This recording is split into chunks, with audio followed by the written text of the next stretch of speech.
Hey there, KW family. I wanted to jump in this morning and show you the process of writing a contract in the CMLS. So that's the Consolidated Multiple Listing Service in Colombia.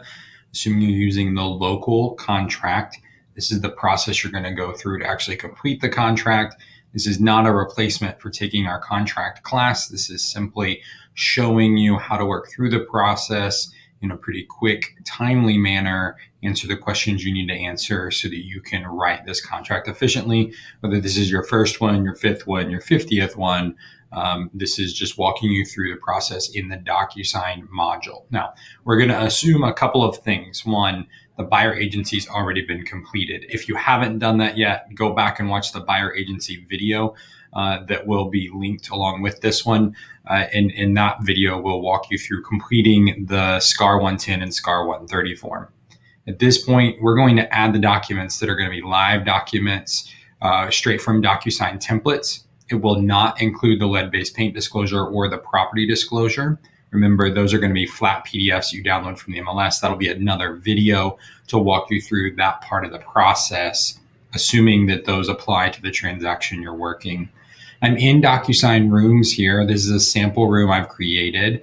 And you can see I already have my SCAR 110 and SCAR 130 form there. I'm going to go to the add button in the top right, and I'm going to add DocuSign forms. Now, if you have not verified your NERDS ID, you're going to need to do that as well. Go back and find that video in your tech orientation videos to make sure your NERDS ID has been validated so you have access to every form you might need. You'll notice over on the left-hand side of the screen, we've got groups and libraries. We've already predetermined some set groups for you. So I'm going to go down to the groups and I'm going to go buyer resale. You might not have all of these groups. That's okay. It's because I'm a member of multiple market centers that I have multiple. You'll see here that we have some required documents and some in-use documents. The required documents are going to be required on every transaction with the exception of this SCAR 316 form. The SCAR 316 form is the lead-based paint pamphlet that goes along with the lead-based paint disclosure, assuming the home was built prior to 1978 ending. In this case, we're going to assume the home was built after 1978. We're not going to add that document. I'm going to add the contract of sale, an inspection disclaimer, and a flood insurance disclosure. Now, you'll notice this template thing popped up on the right. If you created a template for your documents, you can use that. We have a class for that. You can go watch that video, create templates for the future to make the process of writing contracts more simple. In this case, I'm going to walk through without a template so I can show you all of the fields that you need to complete. I'm going to go ahead and add the selected documents, and we're now going to walk through each of those 3 documents to make sure they're completed and make sure that they're ready for us to send them to our clients for signature. We'll double check the signatures and get to the send point. Now I'm going to go ahead and open the contract of sale residential. And we're going to begin to complete this document. Now, if you're buying for yourself or the seller is a licensed agent, you're going to need to complete this top section saying whether the buyer or seller is licensed under the laws of South Carolina. The parties enter into, this is going to be the date you're making the offer. So I am recording this video on September 2nd of 2021, and that's the date we would put there. I've already got myself in as the buyer in the opportunity in this sample. I would put the seller's name here. I have found best practices to complete every field on the contract. It makes your offer more presentable and more likable by both the seller and the listing agent. We want to complete every field possible. Even if you think it's not your responsibility, you would want to do that. Now, in section 1, I'm going to know whether my client is a client or a customer. Now, we don't participate in transaction brokerage, so every time you're writing an offer for someone, they should be a client. On the seller side, if they have an exclusive right to sell, and that's how it's listed in the MLS, again, they would also be a client. Filling that out, make sure that your contract is complete to the best of your knowledge and allows the seller to not, the listing agent to not have to do as much work. Section 2 is all about the property. The lot, block, phase, and subdivision. If it's not in the MLS, you can always double check the tax records in the appropriate county to see if you can find that information. You want to fill out as much as you can find. I'm going to go ahead and put in an address here. We're going to sell the Market Center downtown today.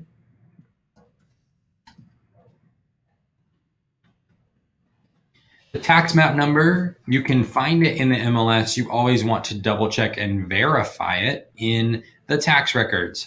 Sometimes when we enter the tax map number in the MLS, we might enter it incorrectly because we have to enter that manually. It's not an automatic pull from the system. So always double check and verify that. Of section 2, the tax map number is one of the most important pieces that you need to include. The purchase price we're going to put here. That's going to be our offer price, okay? Not the list price of the home, but the offer price. Earnest money. This is going to be our good faith money that we put down as a deposit with the attorney that is going to both hold that earnest money and is going to execute the closing. In 99% of cases, that's going to be the same person. In this case, I'm going to do $1,000. Typically, you're seeing anywhere between 1,000 up to 1%, sometimes less than 1,000. It really depends on the transaction.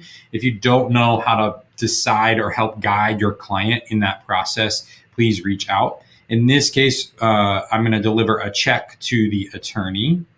And then section C, the earnest money to be held in trust by. What attorney are we going to use? In this case, I'm going to put Thomas Law Firm. We're going to scroll on down. All of the signature part is going to happen in the e-signature phase in the next screen. Section 5, transaction costs. Section A or B here under 5. A is assuming that the buyer is going to pay for their transaction cost, seller is going to pay for their transaction cost. Section B is if you're asking the seller to pay for some of the transaction costs, you're going to enter that amount here in section B. In this case, we're not asking for that, so I'm just going to enter dashes so that the field has been acknowledged and it is empty. Section 6, is it going to be contingent upon financing? In this case, I'm going to say it is. If there is actual financing, lending happening, 99.9% of the time, it has to be contingent on financing. If you question that, confirm that with the lender. We're going to do a conventional on this. You have options here. You can select what is your client pre-approved for? How do they plan to purchase this home? Conventional, FHA, VA, USDA, South Carolina Fair Housing, FHA, South Carolina Housing Conventional, seller, cash, and other. So select the appropriate option there. Again, remember, this is not a substitution for a contract class. I'm not going to go through every section and explain it, just the ones where we need to select a field in order to complete the contract. Go back, read the contract, and attend a contract class to make sure that you're properly representing your client. Section E on page 3, appraisal contingency. Again, if there is financing in place, it is typically going to remain contingent on appraisal. Now, as of today, the market is still a little crazy. There's all kinds of things that happen around that. If you don't know how to approach that, make sure that you talk to your coach or your broker or team leader prior to making a decision around how you want to proceed if you're not going to keep the appraisal contingency. Section 7, the conveyance date and how the deed will be prepared. Okay, so this is where we're going to put whose name is going to be on the deed, and what date are we going to close. Typical closing is going to be 30 to 45 days, depending upon the lender and the funding type. Section 7A, when are you going to take possession? I'm going to assume at closing. Again, early possession and post-closing possession are something to not consider unless it's an absolute must. The majority of the time, it's always going to happen at closing. Again, if you need help with that, talk to your coach, your broker, or your team leader. We're going to scroll on down. Page 4 here, we get into the due diligence explanation, the inspection options. We will cover this more in the e-signature phase of the process. We're going to scroll on down here, keep going. There are no fields to complete on that page. Page 5, we're going to talk about property condition disclosure statement. Again, there's nothing to check here or fill out. We will jump into the e-signature phase and talk about that. You're going to have your buyer initial in the appropriate section, A or B, whether a property condition disclosure statement will or will not be completed. Lead-based paint. Section 4, home warranty. If it's going to be provided, you need to say will be provided, who's paying for it, how much are they paying, who will it be provided by, and who's going to order it. In this case, we're going to say it will be provided. It's going to be paid by the seller in the amount that you have already determined with whichever home warranty you are selecting. Put in the home warranty company, and it will be ordered by the buyer's agent.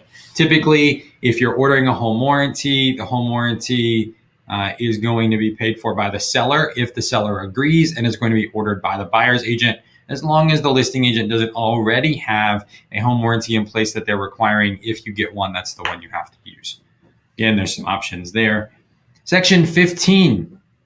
Note the instructions here: buyer to complete information and seller to confirm.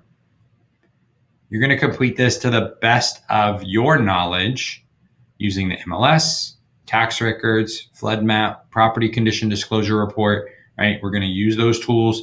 In this case, in the MLS, it typically should tell you if it requires third-party approval.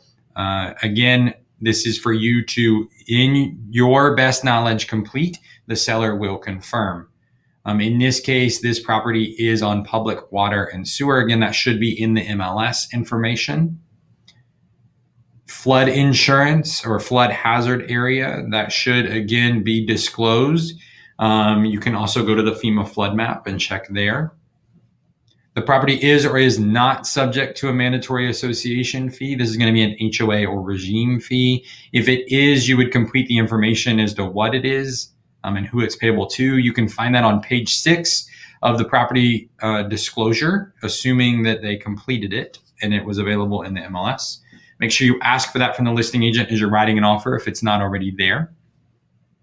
Section E, the property is or is not subject to a special assessment. Again, that should be disclosed, whether it's by the HOA, the city, the county, and again, to the best of your knowledge, complete this and let the seller confirm. Page 6, any additional contingencies. This is where a sale and closing, a closing contingency, or any other contingencies would be disclosed so that they are attached or contained herein in section C. The sale and closing contingency is assuming that your buyer needs to sell their home, meaning it's not yet on the market or it's on the market and not yet under contract. And then closing contingency, meaning it is on the market, under contract, in a pending status, and we're just waiting on closing. In this case, we're going to assume is not on both of those. There are no other contingencies that we're going to disclose. Section 17 talks about what are fixtures versus personal items, what automatically conveys, what does not. Section 18 and other terms, this is where you're going to put things like maybe a termite bond. Termite bond, if there's one already in place or you want one to be provided, termite bond to be transferred to buyer at closing at no cost to buyer. This is where you can also include any additional appliances like the fridge, a freestanding microwave, a washer and dryer. So we're going to put refrigerator to convey at closing at no cost or value to buyer. It's important that we put the at no cost or value to buyer in order to satisfy the lender. Okay, I'm going to scroll on down here. We're going to go to page 7. Again, remember, take a contract class. I'm not going to explain every paragraph in this video, just helping you complete the offer. Section 25, when is it going to expire? I'm writing this offer at 8:30 in the morning. Best practice is somewhere between 12 to 24, maybe up to 48 hours, depending on the circumstances. I'm going to go ahead and make it 9 a.m. tomorrow. So 9 o'clock a.m. on September 3rd. Scroll on down here. That's the only field that has to be completed on that page. Now on section 8, it should automatically fill in your information. Okay. We're going to go over here. I'm going to input my license number. It does not pull that automatically. and our office code. Depending on which office you're in, the office code will be assigned. In this case, I am part of the Keller Williams Palmetto downtown office. My license number or office code there is 23318. If you need that information, you can find it on your Market Center's resource website, again, or reach out to your broker in charge, your coach, or your team leader for that information if you don't know it. Make sure you include all of your contact information here. Now, this section below is the listing agent's information. It is common, again, that people think, oh, I'm not going to complete that. I'm going to let the listing agent complete that. I have won offers because I completed the entire contract. It's less that the listing agent has to do. If they accept your offer as is, all they do is have to have their seller sign off to agreeing to everything. They don't have to go back and edit any fields, add any additional information. Okay. Now, I don't know all of Matt's information off the top of my head, but I'm going to go ahead and assume that I know it. I'm going to make it up. Now, if Matt were actually the listing agent and I were the buyer's agent, we would also have to execute an agency agreement. And so remember, if you're in the same office or you're representing both sides of the party, you would have to represent or complete a dual or designated agency agreement depending upon the circumstances. All right, keep that in mind. Go ahead and put an email address here. Again, complete all fields on the document. This bottom section is going to be left for ratification. We're done. We've completed the document. All the fields we're going to save and close. Now, once we've completed this document, it's going to autofill the forms for the KW 1128 inspection disclaimer and the SCAR 233 flood insurance disclosure. Okay, so we don't have to worry about going in and completing anything on those fields. I'm going to go ahead and select the 3 documents that I want signed. Watch the video for property condition disclosure and lead-based paint. You could do all of those at the same exact time. For purposes of time today in this video, I'm just going to show you these 3. So I would select the 3 documents. I'm going to come up top, this little toolbar popped up, and I'm going to select the pencil. It says create envelope. It's going to take those 3 documents. It's going to dump them into a DocuSign e-signature envelope. This is where I'm going to make sure they're in the order that I want them to be. I can add an envelope name if I want to. I don't have to.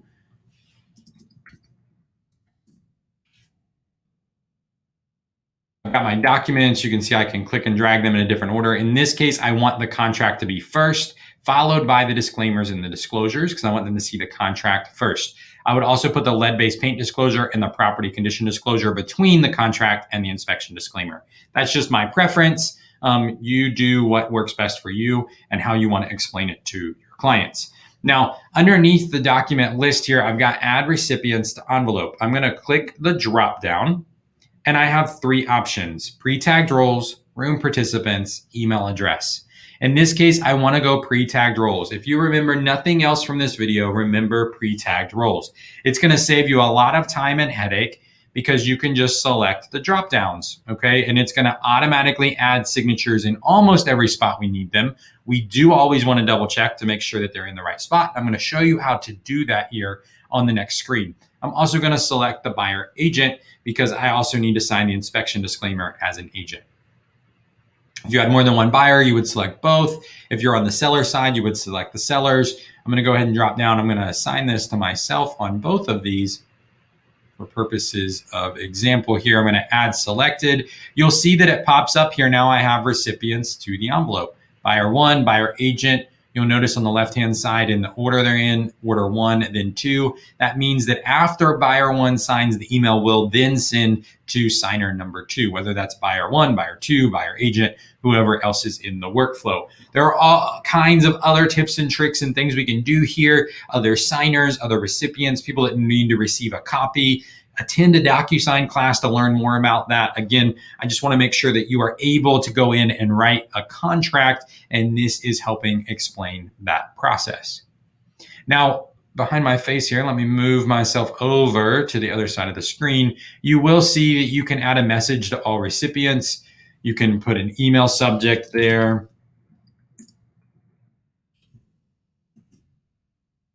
And we're going to go next. I tend to leave the email message blank. If you want to send something there, you're more than welcome to.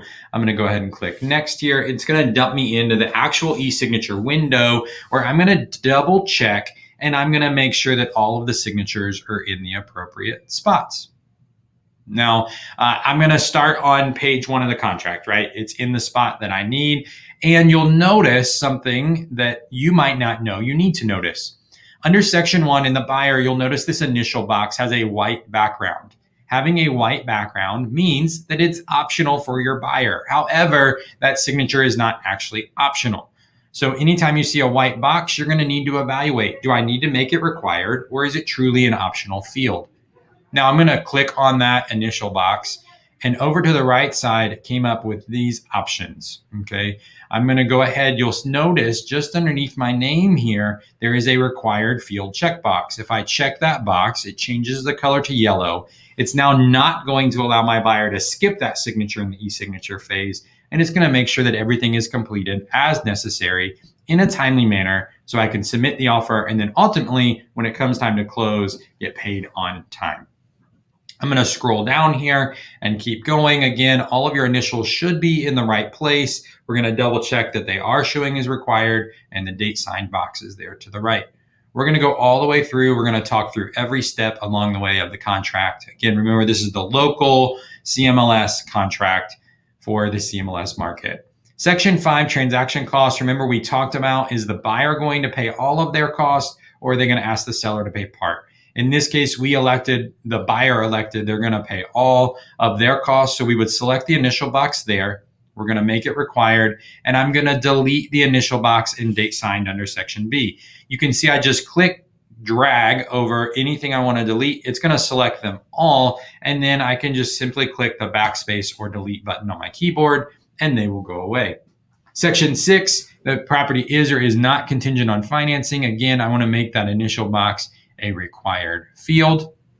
I'm going to scroll on down and keep going. Initials on the bottom of the page again. We don't have to worry about the seller mortgage payoff. That's the listing agent's requirement to get that signed. Section 7A, again, this needs to be a required initial. So I'm going to click the box and require the field. Regardless of what selection is made, it does need to be initialed.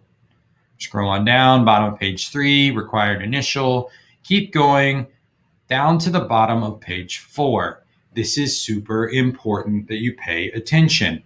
If they're buying the property with standard 10-day business due diligence, you're going to want to delete the initials on section 10A and section 10B. If they're buying the property as is with a 10-day due diligence period, they're going to initial section A. If they're buying the property as is with no due diligence, you're going to initial section B. If you need help in advising your clients on how to pick the proper selection here, please again reach out to your coach, your broker, or your team leader. In this case, I'm going to click, drag, select the initials, and I'm going to delete them. Let me scroll on down to page 5. Property condition disclosure statement. Section A or B. They need to initial one or the other. It is South Carolina state law that a property condition disclosure is made for every property. There are some exceptions to that rule. One is new construction, one is in a state, and one is that both the buyer and seller agree that one will not be completed. In this case, we're going to assume we do have one, and we're going to execute that in another video. So we're going to select section A, have them initial there. Remember, they need to select either A or B, and I'm going to go ahead and delete the signature and date signed for section B. I'm going to scroll on down here. Section 15, property documentation. Again, they just need to initial that they're saying, to the best of our knowledge, these are the answers. We're going to make that a required field. And we're going to keep scrolling. Now, page 6, section 16, if there are no other contingencies, you can delete that initial box and date signed. If there were contingencies there, you'd want to make that initial box required. I'm going to keep scrolling. Bottom of page 6, there are initials, they're already there. Keep scrolling. Bottom of page 7, nothing to sign on the page, just initials at the bottom. On to page 8. I like to move the signature box to the left. It also tends to ghost a name here. I'm going to go ahead and delete it just so there's my name once. We're going to scroll on down. And remember, we already completed everything for both sides of the transaction. And as we keep scrolling, we're going to go past the contract into the next document in our envelope. Now, we haven't looked at the inspection disclaimer yet, but you'll notice it automatically completed everything I needed here. As we get to the bottom, it's going to have the signature boxes for both the purchaser. If there were two, there'd be another one over here, and a signature box for you as the buyer's agent. Okay, remember, we added you to the envelope because you needed to sign something. It's going to add that here. We're going to go on down to the flood insurance disclosure, and we're going to scroll to the bottom. And it just requires signature of your buyer. You can delete the timestamp text box because the date signed stamp is going to automatically timestamp it for you. Now, let's assume you accidentally deleted this signature of the buyer, something I had not shown you yet. Over here on the left-hand side, we've got different options, different fields that you can add. All you have to do is simply go select signature, drag over, and then just drop it there by clicking again. So again, I'm going to delete that. I'm going to click signature once, come over to the right. There it is. I'm going to click again, and it's going to drop it. I can move it around. I can adjust the size. I can make it a required or not required field. We'll have another video later on how to edit some of these things, go in and make more tweaks to your documents. If that's something you want to do, again, make sure that you attend a DocuSign class to learn more of the tips and tricks. At this point, I could click send. It's going to automatically send all three of these documents to my buyer for signature. Once they sign, it would send it back to me for signature. I will now have a completed packet ready to download that contract and send it to the listing agent. Now, keep in mind, if a property condition disclosure is being executed in a lead-based paint disclosure, you would also need to submit those documents with your contract to the listing agent for a complete offer. If you have any questions on the process of completing the contract, the inspection disclaimer, or the flood insurance disclosure, please reach out to me. Happy to help, along with your broker in charge, your team leader, anybody else on the Market Center leadership team should be able to help you with this process as well. I hope you're well, and best of luck on winning this offer.